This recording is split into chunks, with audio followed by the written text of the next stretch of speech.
2025-এর 4 জানুয়ারি makeup artist রোজা আহমেদকে বিয়ে করে চমকে দিয়েছিলেন সঙ্গীতশিল্পী তাহসান খান। ইতোমধ্যে কেটে গেছে তাদের দাম্পত্য জীবনের 1 বছর। এ সময় রোজার দৃষ্টিনন্দন আয়োজন ও নজরকাড়া লুক এখন আলোচনার কেন্দ্রবিন্দুতে। সঙ্গে তারা বিবাহবার্ষিকীর শুভেচ্ছায়ও ভাসছেন। বিবাহবার্ষিকী উপলক্ষে সম্প্রতি সামাজিক মাধ্যমে একগুচ্ছ ছবি প্রকাশ করেন রোজা আহমেদ।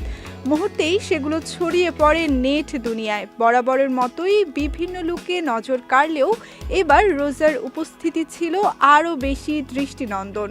ঝিলমিলি সিকোয়েন দেওয়া বডিকন গাউনে তাকে দেখা যায় গ্ল্যামারাস ও লাস্যময়ী এক লুকে, যা ভক্তদের মধ্যে ব্যাপক প্রশংসা কুড়িয়েছে।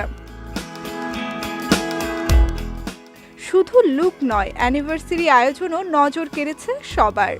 বিশাল লিলি ফুল, মোমবাতির আলো আর সাদা ক্রিমে মোড়া বিশেষ কেক, সব মিলিয়ে ছিল এক মিষ্টি ও রোমান্টিক পরিবেশ।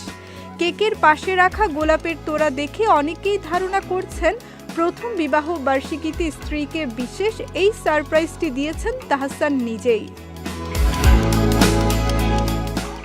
জানা গেছে, নিউ ইয়র্ক ইউনিভার্সিটি থেকে কসমেটোলজিতে উচ্চতর ডিগ্রি নেওয়া রোজা আহমেদ বর্তমানে নিউ ইয়র্কের কুইন্সে নিজের প্রতিষ্ঠান রোজাস ব্রাইডাল মেকওভার সফলভাবে পরিচালনা করছেন।